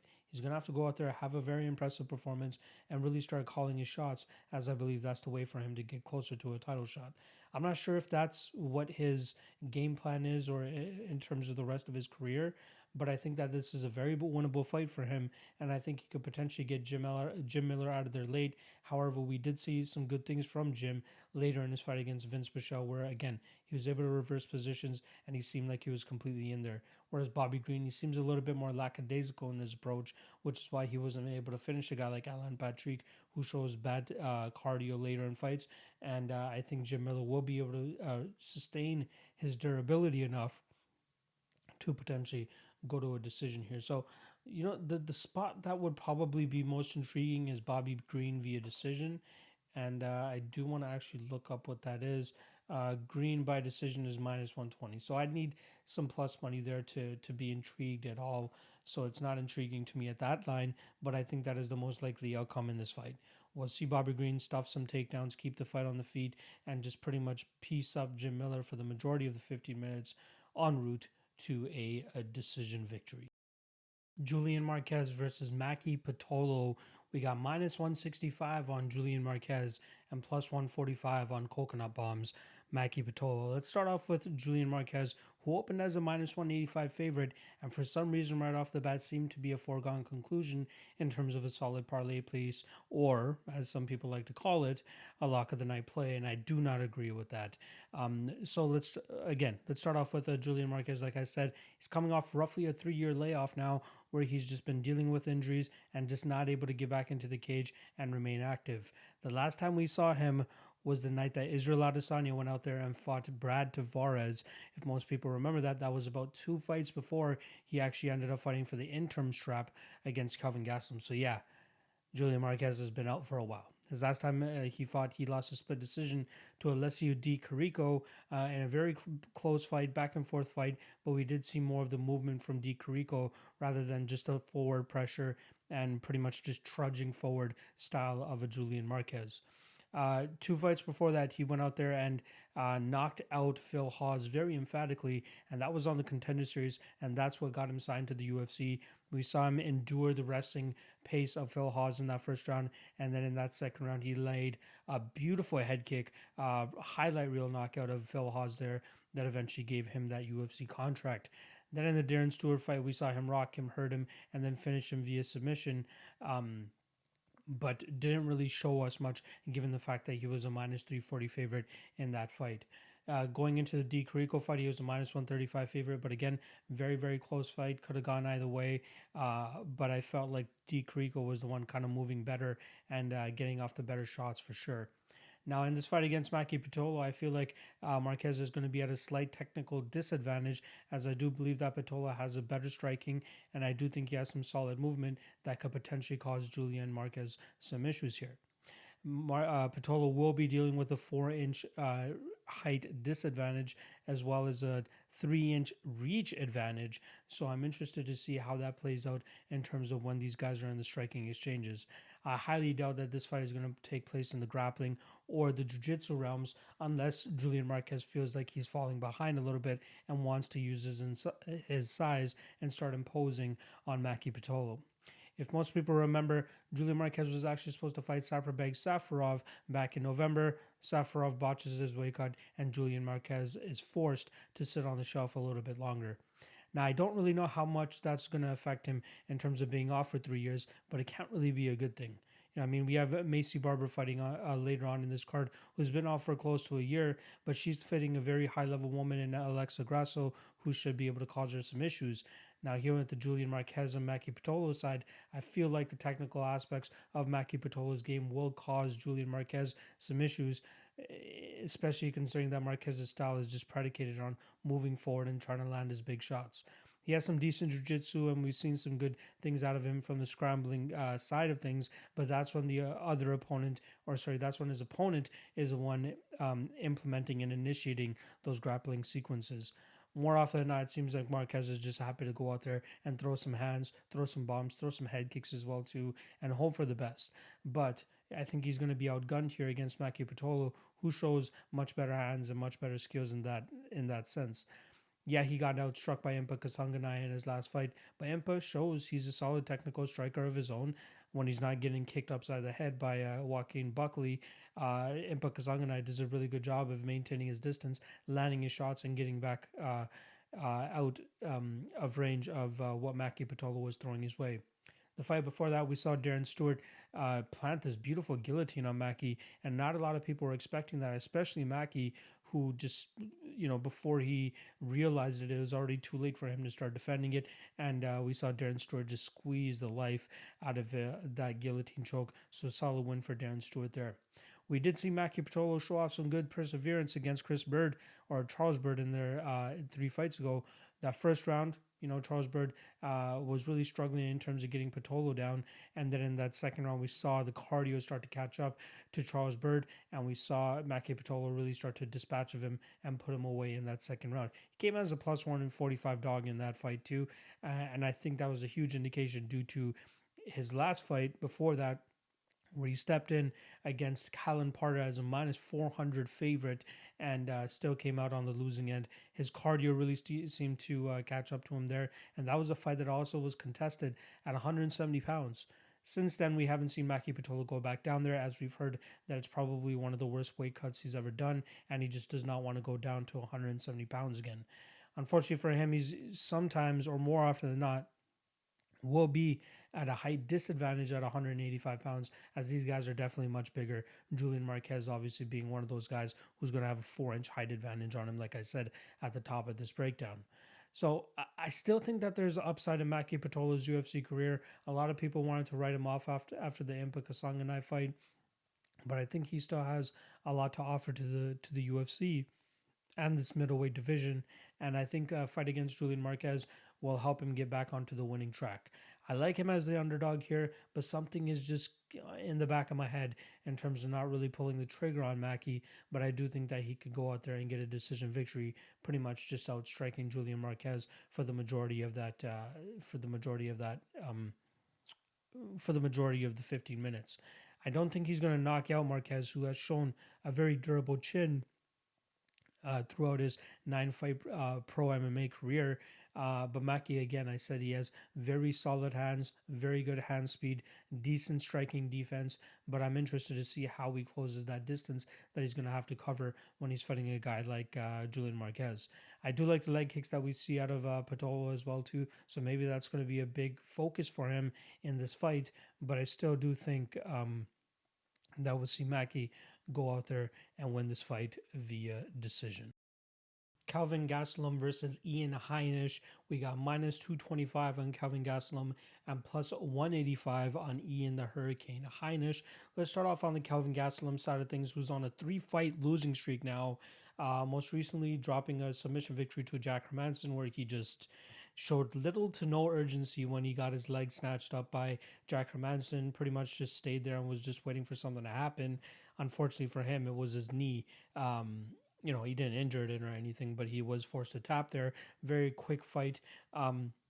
Before that, loses a split decision to Darren Till. I believe that took place at UFC 244, which was the BMF title between Nate Diaz and Jorge Masvidal. But that was a fight where Darren Till did a good job of staying on the outside and pretty much just picking apart Kelvin Gastelum and, did enough to win, but didn't overextend himself in terms of possibly getting knocked out by Kelvin Gastelum. If you guys remember, that was the first fight back for Darren Till after he got knocked out by Jorge, so I'm sure him playing it safe made absolute sense. Then before that, we had the Fight of the Year candidate where Kelvin Gastelum went up against Israel Adesanya for the interim middleweight title. Falls up short. Very, very close fight. I'm pretty sure that it came down to that 5th round as well, and Israel Adesanya was able to pull away a little bit more. And he was even very close to winning that fight via finish as well, too. Now, Kelvin Gastelum, it's interesting that he's been at middleweight as long as he has. Before these last 3 losses, his only loss at middleweight was to Chris Weidman, who just had an absolute size advantage on him, strength advantage on him, and obvious wrestling advantage as well, too. We saw Gastelum have some good success in that first round in terms of landing some good shots on Chris Weidman. However, Chris endured it and then eventually took him down and just overpowered him, eventually pulling off a submission victory. I think that's pretty much been the downfall for Kelvin Gastelum, is the fact that he just gets overpowered by some of these guys, and he truly still should be at a welterweight. I'm just not sure why he's not making the changes that are needed to go down there, because I truly believe that's where he is best suited. He's still only 29 years old, so he maybe has 5, 6, maybe 7 years left in the game still, and I truly hope that he decides to change up his nutritional plan and go down to 170 where he's much better suited. He can go out there and beat guys like Michael Bisping, who are just, Michael Bisping actually maybe a month removed from getting knocked silly by George St. Pierre and choked out. Bisping wanted to make a quick turnaround and comeback. Unfortunately for him, he was just too compromised, and we saw Kelvin Gastelum absolutely put him out. Then the fight after that, we saw Jacare Souza. Very close fight against Kelvin. Even though that Jacare was kind of slowing down in that late in that 3rd round, he was still the one kind of moving forward and trying to land the bombs against Kelvin. But that was a close fight. But it's the guys that are closer to their primes that are going to give a guy like Kelvin Gastelum issues. Now, luckily for him, Ian Heinisch, 5'11", 2-inch height advantage. He's going to have a half-inch reach advantage as well too. Doesn't seem like the most intimidating guy compared to the last 3 guys that Kelvin Gastelum has gone up against. So that's why I do kind of favor Kelvin here. I do think that he has the better hands. I do think that he could put away Ian Heinisch, but Ian has been working on his game himself too. So let's go on to the Ian Heinisch side of things. Pre-COVID, he went out there to Tiger Muay Thai, I believe it is, and really started sharpening his skills. And I'd attributed the fact that, it's a lot cheaper to live out there. The accommodations and everything's just so close together. He decided to spend a lot of time out there, and it really came to fruition for him when he came in and fought Gerald Mearshart and knocked him out within that first round. His hands are definitely getting better. They could use some work, but I do think that Kelvin Gastelum has him slightly edged there. Now, Ian Heinish's game seemed to be revolved around being the more active guy, using his grappling, pretty much overwhelming his opponents. But I find him, he'll have some struggles here against a guy like Kelvin Gastelum. We saw him come against Cesar Ferreira and beat him via decision. Then he came in against Carlos Jr., both of those fights as underdogs, and outworks them. Then he runs into guys like Akhmedov and Derek Brunson, who he's not able to get that grappling going against, who he's not able to overwhelm, and unfortunately he pays for it. He loses both of those fights as via decision. Came into both of them as a decent favorite against Derek Brunson and a slight favorite against Omari Akhmedov. Then last time around, we just saw him being the much quicker, much more agile fighter against Gerald Mearshart and just landing a beautiful bomb on him, putting him on his butt, and following up with some ground and pound. Here against Kelvin, I think Kelvin will be able to outstrike him. I think Kelvin will be able to keep this fight on the feet. He's a very crafty and nifty, grappler himself, as Kelvin I'm talking about. So I think that whatever Heinisch throws at him, Kelvin will be able to deal with it. Like, if you guys remember that short Jack Hermansson fight, Hermansson's the one's going for a body lock takedown, and during the momentum of the fall, you see Kelvin readjust the momentum of it and end up being the one on top. Unfortunately for him, he's just not able to deal with the power of Jack Hermansson off of his back, which is when Jack rolls for the leg and eventually gets that heel hook. I don't think Ian Heinisch has that in his game. I don't think he has heel hooks in his game. He's not a crazy jiu-jitsu guy. He's only a purple belt. I think Kelvin will have him beat there. Again, I don't think with Heinisch not being super big compared to the past opponents that we've seen Kelvin go up against, I think it favors Kelvin here. Now, this guy almost falls into the realm of guys that Kelvin should go out there and beat at middleweight. Not saying that he should lean into it and be like, okay, look, I can still beat guys at middleweight. This should just be like, okay, these are the types of skilled guys that you can beat, and you can reach even further peaks if you go out there and actually make that 170-pound limit. Now, I expect this to kind of be a high-paced fight with Ian Heinisch eventually kind of slowing down later in the fight. I think Kelvin Gastelum will do a good job of landing big shots on him, and I think he's even live to get a finish here. I think that he could land on the chin of Ian Heinisch. We haven't seen Heinisch finished inside the UFC, but I don't think we've even seen him fight a striker to the level of Kelvin Gastelum. Gastelum has power in his hands. We've seen him knock out opponents in the past, notably Michael Bisping as of late. But, he has fast hands. Working over there at Rafael Cordero's King's MMA gym. As always, he just stays loyal to those guys, which is amazing. But I do think that Kelvin Gastelum has all the skills in the world to go out there and beat a guy like Ian Heinisch. No matter the improvements that we've been seeing from Heinisch, which I'm a fan of, I just think that Gastelum is a little bit too far ahead. Now, minus 225, I'd say he's more parlayable than he is to play straight. If you want to get a better line on him, I think there are other guys on this card that you can parlay him with, and that might be the route that I go. I'm not 100% sure yet. Maybe I'll wait till weigh-ins and see what these guys look like on the scales, but I do like Gastelum to win this fight. Man, I want to say KO, but I'll say I'll go with... Actually, you know what? I will go with Kelvin Gastelum via KO. I'll say either, let's say, third round TKO for Kelvin Gastelum. I think he could actually put it on Ian and then eventually put him out late in this fight. So once again, I'll go with third round TKO for Kelvin Gastelum. Alexa Grasso versus Maycee Barber, and we got minus 145 on the Mexican and plus 125 on the returning Maycee the Future Barber. Let's start off with her. The last time we saw her was way back at UFC 246, the same night we saw Conor McGregor dispatch of Donald Cowboy Cerrone. That was January of 2020. So we're talking about just over 13 months that she's been off. And if people remember her last fight against Roxanne Modafferi, where she came in as a minus 1,000 underdog. This is back-to-back weekends where we've had minus 1,000 underdogs come back from very unfortunate upset last time around. But again, if you remember with Maycee Barber, she tears her knee in the second round of her fight against Roxanne Modafferi. Pretty much the first exchange. We see Roxy land a jab, and the way Maycee reacts to it, you see her knee give out. You kind of see her even start clinching at her or start pawing at her knee on the way down. Unfortunately, she has to worry about Roxanne Modafferi, who's following her to the ground.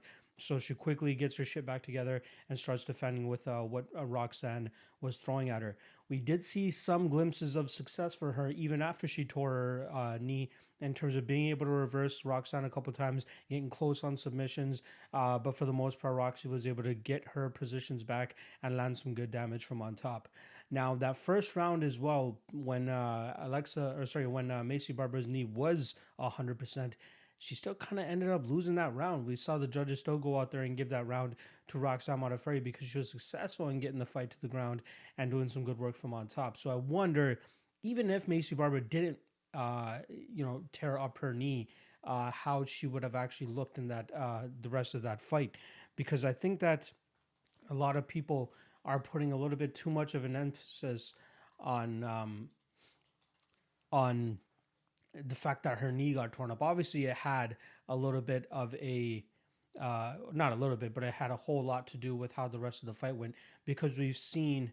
I just wanted to confirm that all three judges actually gave Roxanne that first round, because from memory, yeah, of course they should have, but you never know with these judges nowadays. But if you guys remember her fight against JJ Aldrich, 2 fights before that, she gave up that first round as well too. A lot of the judges gave that to JJ, but luckily for Maycee Barber, she has that power in her hands and that weird awkward movement where she's able to get in and out and land some big shots and hurt her opponents, and that's exactly what happened to JJ Aldrich. She, dating back to her Jamie Colleen fight, she was on a 4-fight KO streak from the Contender Series all the way up until the Gillian Robertson fight, and then she runs into Roxanne Modafferi. Now she's she looks great, you know what I mean, in terms of the skills that she brings to the table. She's only 22 years old. She's been doing it for a long time. That was her first ever loss as well too. She set high expectations for herself coming into the UFC, saying she wanted to be the youngest ever female champion to do it. And she looked like she had all the makings of it. You know what I mean? She had a solid training camp. She was going up there to the Rufus Sport, training with Ben Askren, trying to round out her game. And now what we're seeing is actually, I believe she's in the Chicago area, if I'm not mistaken. She's getting in time with Izzy Wrestling, if you guys know him. Izzy Martinez, I believe his last name is. Done work with Yair Rodriguez. Usually teams up with a lot of Greg Jackson's guys as well too. So I don't know if 100% why she made a complete cam change, but she could be splitting time between those two spots as well. So that's exactly what could be going on here. I have question marks about Maycee though. Like, I feel like she might be biting off a little bit more than she can chew. She tried making 115 pounds on a regular basis. Now she's up at 125, and that's a constant theme as well in the career of Alexa Grasso. So let's move on over to the Mexican now, who's coming off a win over Ji Yoon Kim, where she came in as a minus 265 favorite. But she's definitely been put through the ringer a little bit more than Maycee Barber has, in terms of at least the opponents that she's had to go up against. She came into the UFC with a very huge hype train around her.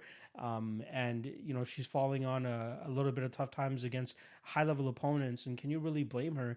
She's 27 years old, and she's going from fighting, just whatever chicks on the Invicta scene, and then comes over to the UFC. And just in her last 5 fights alone, fights the hella experienced Randa Marcos, beats her. I believe that was a split decision. Then they feed her to Tatiana Suarez, where she comes in as a plus 425 underdog. That should give you enough notice as to how that fight went. She ended up getting subbed, I believe, in the first round there. Then she goes on, beats a solid veteran in Karolina Kovacevic, where she soundly outstruck her all three rounds. Then they give her Carla Esparza in a very, very close fight. I believe it was a majority decision for Carla Esparza, but she showed great resiliency in that fight. Carla was able to complete takedowns, but we did see Alexa Grasso very active off her back, throwing up submissions, trying to get back to her feet. And then when it was on the feet, it was just one-way traffic in terms of Alexa just absolutely piecing up Carla. And that's pretty much all of Carla's fights, right? Whenever she's fighting a striker, she's able to take them down and keep them down. But when it's on the feet, it's just one-way traffic. So, good learning experience for Alexa Grasso there. She shouldn't hold her head too low or at least off of those 2 losses. You know what I mean? Tatiana Nurmagomedov Suarez, as I like to call her, is a future title holder. You know what I mean? The only thing holding her back is her injuries. Apparently, she has a neck and spine injury that she's trying to take her time and recovering, and then she'll eventually come back. I believe, I could be mistaken on this, but that might have been Tatiana Suarez's last fight against Alexa Grasso. And then we see her go out there and, go up to 125 pounds and fight a girl like Ji Yoon Kim, who had a 2-inch height advantage on her. And even in the cage, it looked like she was obviously the bigger woman. But Alexa Grasso still did a good job in terms of getting her shots off, showing she was the much crisper boxer and had the faster hands. And she was able to land the better combinations and get her hand raised in a judge's decision. How these two match up now, it's more so, the kicking style of Maycee Barber with some solid hands behind it against the more crisper striker and Alexa Grasso, who carries some power in her hands as well too. Now, we saw in the JJ Aldrich fight for Maycee Barber that she did have issues dealing with the person that had some good technical boxing and was able to kind of just stand their ground, let Maycee Barber throw her shots, but then just counter with hands. And that's where we saw Maycee. I think Aldrich dropped her twice in that first round as well too. Maybe not like dropped her to the point of rocking her or anything like that, but just, getting her off balance, landing a good enough shot to put her on her butt. With Alexa Grasso, you're easily getting the most talented boxer that she's fought to this point. And I think coming off a significant ACL surgery like she is against with Maycee Barber, I think this is a tough task for her to overcome, which is why I understand why the odds are minus 145 plus 125 in favor of Grasso. And I kind of lean Grasso here, to be honest. I think she's a solid favorite. I think that she could come through and show us that, her hands are definitely much better. And unless we see like a Maycee Barber that wants to go out there and wrestle and use her jiu-jitsu right off the bat, I think she's going to have some trouble tracking down Alexa Grasso. Now, metrically, they're the same in terms of they're the same height, but Alexa Grasso will have a 1-inch reach advantage. So I think in terms of the kicking range for Maycee Barber, she's going to have to use that a lot more than in terms of the opponents that she's fought in the past. I mean, Hannah Cipher is probably one of the smallest 115ers. But now we got both of them coming up to flyweight, and they're going to fight bigger women than themselves. And this is a good fight for them to kind of just get their feet wet against solid competition. But I think this is too much for Barber, especially coming off such a bad injury. She moves well. She has a good all-around game. But I think that her kryptonite is going to be somebody that possesses the skill set of an Alexa Grasso, who has great kickboxing, great boxing, very good defensively as well too, in terms of staying out of the way of big shots, and then does a great job of getting her combinations off and getting out of the way before eating too much damage. She holds her chin down. She has a great high guard in terms of strike of a boxer and kickboxer, and I think that's going to cause Maycee Barber some problems here when she's not able to land cleanly enough on her. Again, the issue with all of Barber's past opponents is they've just not had the technical savvy of an Alexa Grasso. And I think this is the toughest fight in Maycee Barber's career up until this point. So I think we do have some solid value on Alexa Grasso all the way up to that minus 150 points. So I think that she's a solid bet here. This is a good spot to fade Maycee Barber in this spot, considering that, her ACL surgery and this being her toughest test up to date. She should have got a Hannah Cipher's type opponent for her comeback. Maybe just throw Barber Cipher's two there just for the hell of it. But I think this is a very, very tough fight for Barber to come back to. So I'm going with Alexa Grasso. I do think she wins this fight via decision. She's going to go out there and outbox Maycee Barber. I don't want to call a finish. Like, we haven't seen Alexa Grasso have a finish within the last several fights. And Barber is quite durable. I'll give that to her. Just watch her last fight. But I'll go with Alexa Grasso to win this fight via decision. Time for the main event. We got the welterweight title on the line. We got champion Kamaru Usman going out there and trying to defend his title for a third time against a very familiar foe here in Gilbert Burns. And I say familiar foe as These guys have been training together for a long time. I think one of the quotes from one of them was that they've put together close to 200 rounds of sparring each other. So they definitely are very, very familiar with one another. In terms of the odds here, we got minus 265 on Usman and plus 225 on Gilbert Burns. This is actually I'm recording this on the Wednesday before fight week. So the odds might be different come fight week, but I do expect them to stay relatively around the same range. If anything, I think we'll see some money come in on Gilbert Burns, but I expect, maybe no higher than minus 275 for Kamaru. And no lower than minus 200 for Kamaru. If it gets out of whack, if we get Usman better than minus 200, I think that's going to be a bit of a steal. And then anything over that minus 275, minus 300 range, I think would be a little bit too much. So let's break it down from a stylistic point of view. And let's start off with the champion who's coming off a successful defense over Jorge Masvidal. And that was a fight where he was originally scheduled to fight Gilbert Burns. Gilbert Burns pulls out, I believe, due to COVID. He did test positive for COVID. In steps Jorge Masvidal on short notice. And we get a pretty much a quintessential Kamaru Usman fight. Now, a lot of people are almost turned off by that just because of, he accrued almost 16 and a half minutes of control time there in the clinch with takedowns, really slowing down the game of Masvidal, trying to nullify the punching power that was coming back his way. And he was successful with it. He had a great fight against Colby Covington. It was like fight of the night, absolute barn burner. Both guys throwing like 150 plus strikes, absolutely insane fight. But if you go back and watch Usman fights, they kind of look like his Jorge Masvidal fight, where he just slows it down and just overpowers these guys and uses his wrestling and his grappling to the best of his abilities. And that's what it looks like. He goes out there and controls the fight for nearly 60% of the fight just by pushing guys up the cage and wrestling them and clinch fucking them. That's an Usman type of game here. We have seen improvements in his striking game. That's something that I would definitely give him credit for. And you do have to credit his coach, Henry Hooft, who, really worked his hands, really worked his kickboxing. And it's definitely showed off, especially in that Colby Covington fight where he was able to drop him with a couple punches and then eventually finish him there. Now, Usman obviously having to change camps due to the fact that him and Gilbert train out of the same gym. But one thing to note here, their main head coach, Henry Hooft, won't be in either person's corner, nor will he be training Gilbert Burns for this fight. Gilbert will have his usual suspects in the corner, mainly, I believe, Wagner Hocha and Vicente Luque are the two guys that you guys will probably recognize. But another staple in their corner normally is Jorge Santiago. If most people remember him, former UFC fighter, former KSW fighter as well too. He was normally in Usman's and Burns' corners, so I don't think we'll see him there either. So what Usman has had to do, and he did it for the Masvidal fight because he thought he was fighting Gilbert Burns, he moved his training camp over to Denver, and I thought it was probably the best thing that he could do. He started training with Trevor Whitman. You see him in the gym with killers like Justin Gaethje and Eddie Alvarez. Rose Namajunas jumping in there every now and then, but obviously I'm sure she's not that much of a help to him given the different in size and all that type of stuff. But he's getting good training in there, especially with a high level coach like Trevor Whitman. We saw what he was able to do with Justin Gaethje in that Tony Ferguson fight.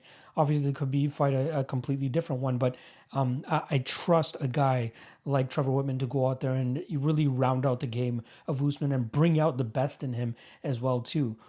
There were instances where we saw Kamaru go down to even Fortis MMA and get some rounds in with Save Sayud and some of the killers down there. I think he even got in a couple rounds with Carlos Dhiego Ferreira. So I like the approach that Usman is taking here, and I wonder what it came down to in terms of figuring out who had to leave the gym. But I think given the fact that we see Gilbert Burns pretty much in the corner of anybody that fights in Sanford MMA, he probably had he was probably higher on the pecking order, but I don't think it was too much of an issue. Like, it's not like a John Jones and Rashad Evans thing with Jackson Wink from back in the day. I think that once Usman completes this fight, he's definitely going to go back down to Sanford, maybe even split time in Denver now too, given the relationship that he's made with Trevor Whitman. So from that perspective, I don't think it's a huge negative thing. I feel like I've been hearing from a couple of the people that they're like, why change what's not broken, but like you got to take into consideration that they train at the same gym, right? So that's one thing that people need to recognize. But again, in terms of supplementing coaching, I think that Kamaru Usman could have done much worse than Mr. Trevor Whitman here, who I think is just on the short list of guys I would trust for, especially for a champion. You know what I mean, of Kamaru Usman's level.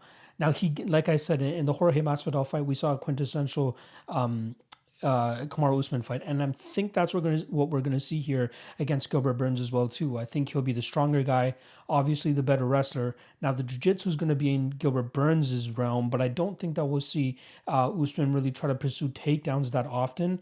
Maybe try to wear on Burns a little bit, and then once Burns is sucking wind, then he'll start to attack the takedowns, kind of like he did against Masvidal as well too. Like the majority of those first two-ish rounds, 2.5 rounds, was just Usman pushing him up against the cage, the classic foot stomps, and really just roughing him up in that aspect. And then later in the fight, we started to take him down and start to control him from on top. The later this fight goes, the more I think it benefits Usman here, who's an absolute freak cardio machine that can go 50 minutes if he needs to. Luckily for him, he only needs to go 25, and I think it's going to be very hard to be a guy that has the cardio, wrestling, improving striking, and pace like a guy like Kamaru Usman. Now let's flip on over to the Gilbert Burns side of things here, where he's on a bit of an impressive run. I'll give him that. So his run at 170 pounds actually came to be because he took a short notice fight against Alexei Kunchenko, and that was in August of 2019. So that was 4 months after he had beaten Mike Davis at 155 pounds. Goes in there, takes Alexei Kunchenko on at short notice, up a weight class. And let's also, add into the caveat the fact that Gilbert Burns was having a lot of issues cutting down to 155 pounds, even to the point that I believe one of the commissions scratched him from a fight just because they're like, it's not healthy for you to go down to 155. So now he's found a home at 170. He took that fight against Kunchenko on roughly about 10 or 11 days notice, and we saw him use his wrestling and his jiu-jitsu to a very good extent, and I was very impressed that he was able to hand Alexei Kunchenko his first ever loss in 21 fights. So that's where we saw the beginning of this Gilbert Burns train that's currently rolling along. Then he goes on out there, just under 2 months later, goes out there and fights Gunnar Nelson and beats him via unanimous decision. And if I'm not mistaken, he was, that fight was pretty much a pick'em fight. But the one thing that concerned me in that fight was the fact that Gunnar Nelson was successful in terms of pushing Burns up against the cage and accruing the amount of control time that he actually had. And I want to get that actual number. So we're getting close to 5 full minutes that Gunnar Nelson was able to control Burns here, especially up against the cage. Obviously, when they were in an open space, we saw a lot more pressure and good striking skills from Gilbert Burns. He ends up going out there and outstriking Gunnar Nelson by 10 strikes, significant strikes, that is. But it was concerning to see a guy like Gunnar kind of control him up against the cage the way that he did. Again, it's kind of like an Usman style, but Usman much bigger, has a much better wrestling pedigree, a much better clinch pedigree than a Gunnar Nelson. So I think that if he's having trouble trying to keep Nelson off of him, he's gonna have some trouble keeping Usman off of him here too. Now let's keep the train rolling along. His next fight, he goes out there and knocks out Demian Maia, and I believe he came in as a slight dog there as well, too, if I'm not mistaken. Let me just pull that up as well. I don't want to be talking out of my ass. I got to make sure that my facts are correct here. Actually, he was the minus 170 favorite. I do remember having a little bit of money on him there, but that was a fight where I expected the jiu-jitsu to kind of cancel itself out, and we saw a little bit of jiu-jitsu, even though that fight lasted 2.5 minutes. We saw Demian get his back. We saw the calm, cool, collected composure from Gilbert Burns in that fight. He was able to escape that position, get back to the feet, and then lands this beautiful left hook. Just beautiful lead left hook that plants Demian Maia on his butt, and he follows up with some ground and pound there. But it's Demian Maia, It's a 40-something-year-old Demian Maia who we know is not a good striker, and we've seen the improving striking from Gilbert Burns' game. So the longer this fight stayed on the feet, it was just inevitable that he was going to eventually drop him. So yeah, great win for him. But let's reel it back in terms of how ahead of ourselves we're getting now. And then that brings us to our fight with Tyron Woodley that happened in May of 2020. Easily, you could say his best performance because it's, the brightest lights. It was a main event against a former champion. I believe he even, in that fight, he definitely came in as the dog because I got some nice dog money on him. It was plus 150 there. Had to take a shot on him there. Definitely knew that was a good spot. And it ended up cashing for me. But if you guys have been following me for a while, you guys know I discredit Tyron Woodley to the heavens. Like, I don't believe he's a good fighter. He hasn't been relying on his wrestling as much recently as he used to in his like Strikeforce days. But also, like, you can watch like pretty much the entirety of his career. It's all based around that bomb of a right hand that he has. If he's not able to land that bomb, and if he's not able to knock dudes out, more than likely he's not winning fights.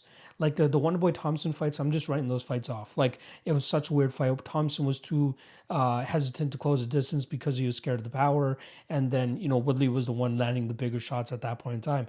But more often than not, he's the one moving backwards. He's the one like hesitant as hell. No matter what his coaches try to say in between rounds to try to fire up Tyron Woodley, he shows decent compliance for like 30 seconds of every single round, and then it's just back to the normal Woodley, which is backing up, waiting to throw that bomb. Once he throws that bomb, there's just not enough pop on it, or he telegraphs it way too much. His opponents are able to eat it or even just get out of the way and then get their game going. So yeah, Gilbert Burns is going to look great against a guy like Tyron Woodley who just doesn't do anything. So we need to reel it back in terms of how good Burns, like, he looks great, don't get me wrong, his improvements look amazing and all that. But it's almost like this one kind of hurts to bring up, but it's like the Munir Lazzez and Abdul Razak Al Hassan fight, where he looks amazing in that fight against Razak Al Hassan, because Al Hassan just has bombs in that first round, and after that he's a punching bag that's durable enough to see the judges' scorecards. It's kind of the same thing with Tyron Woodley, where he's just like, if he doesn't bomb on you in that first round, he's durable enough to take a beating for the next 20-25 minutes. Right, so Gilbert Burns was, close to beating him or actually finishing him in that first round. Got a 10-8 in that first round, but again, like, let's ground ourselves a little bit. It's Tyron Woodley, so when you really go back and look through this run that Gilbert Burns is on, you might have to just try to just center yourself and be like, okay, maybe the hype that we're seeing on Burns on social media and all this type of stuff is being a little bit overblown, and maybe Usman should be a bigger favorite.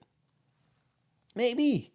Now, I love Usman in this spot. The Usman is a far cry from anything Gilbert Burns has fought in the octagon to this point. Yeah, they've trained together numerous amounts of time, but I don't think that it's going to matter much once the cage door locks. I mean, sure, Burns might know some of the tendencies or inefficiencies in Usman's game, but vice versa, it works the same way. Usman knows the deficiencies and flaws in Gilbert Burns' game.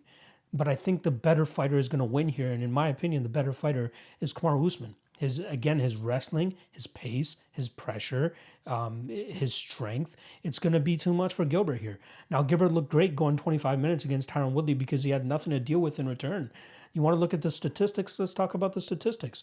Gilbert Burns, 83 strikes landed on Tyron Woodley compared to the 28 strikes that Tyron Woodley landed on him. And just for comparison's sake, let's look at what Kamaru Usman did to Tyron Woodley. Usman landed 141 strikes compared to Tyron Woodley. He only landed 34. And Usman accrued 18 minutes of control time in that fight, whereas Gilbert Burns was only able to accrue 8 minutes. So 10 minutes less than what Usman was able to do. Again, two totally different approaches. But again, I think Usman hasn't beat here. I just don't see where Burns will truly be able to beat him. Like, the durability of Kamaru Usman is amazing. He's never been knocked down in the UFC. He's eaten some shots from his opponents, but never been knocked down. And again, once the pace and the pressure of Usman really starts to catch up to Burns, I truly believe we're going to see Burns start to slow down, and the takedowns won't be as hard, or it won't be as much of a threat to kind of just ride Gilbert Burns on top for those last 2 rounds. But I think that's really going to catch up to Burns because he's never really dealt with that type of pressure and pace in the cage. Again, maybe in the practice room, it's a completely different thing. But when you're talking about in the cage, live fighting, it's hard to find anybody that's going to be able to match Kamaru Usman. I think the only person that will be able to is Colby Covington, and we saw how that fight went. However, I think that rematch would go, I think that fight is a very close fight, no matter how many times they fight. Like, if you guys remember, the judges' scorecards going into that 5th round was 3-1 Colby, 3-1 Usman and 2-2. So it's literally as split down the middle as you can make it. And Usman obviously looked like he was going on to win that decision regardless. But yeah, I think Colby Compton is the only true test for Usman at this time. Maybe Khamzat Chimaev, depending on how he pans out. But he has to still go out there and fight a guy like Leon Edwards and see if he's actually a legit guy, right? But yeah, Usman is just an absolutely different animal. I think this guy's going to go on and break records at welterweight. I think he's just going to be one of the greatest welterweights of all time. And you can say what you want about him not being fun or entertaining. That's what they used to say about GSP as well, right? So these guys go out there, they get the job done, they get their hand raised, no matter how it is, they get their hand raised, and that's what I'm expecting here from Usman as well. So I'll go with Usman to win this fight via decision. I will be looking to play him. I might play that by decision prop, but we'll see. But I think that there's yeah, I like Usman here. I just don't see how he loses this fight. I don't think Burns knocks him out. I think Usman's going to be too savvy to get submitted here. And then I think by maybe over 2.5 round mark, we'll see Burns start to suck wind a little bit, and that pace and pressure start to catch up with him. And then Usman's just going to continue to drown him for the remainder of that fight. So I got Kamaru Usman to win this fight via decision. And those are the breakdowns. As always, I appreciate your support. If you haven't already, make sure you like and subscribe this video. Helps your boy out a ton. Also, make sure you guys hit up Coolbet if you guys are in Canada or the other countries that are listed in the description below. Great offer there. They 100% match your initial deposit all the way up to $200. Again, make sure you guys use the promo code MMALOTN2. That's the number 2. And then check out the Patreon link in the description below. $5 a month, a ton of value on that as well. And then I'll see you guys throughout the week. We got the DFS show that I'm going to be dropping hopefully on Thursday afternoon. The Propping You Up show Thursday evening at 8 p.m. Eastern with me and Cody Saftik.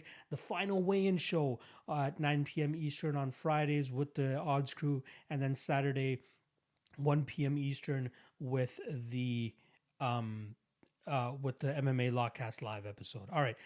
Ton of content coming to you guys this week. Appreciate the support as always. I'll see you guys throughout the week. But in terms of the MMA Lotcast, we'll see you guys next Monday. Appreciate the support as always. Good luck on your bets. And I'll see you guys throughout the week.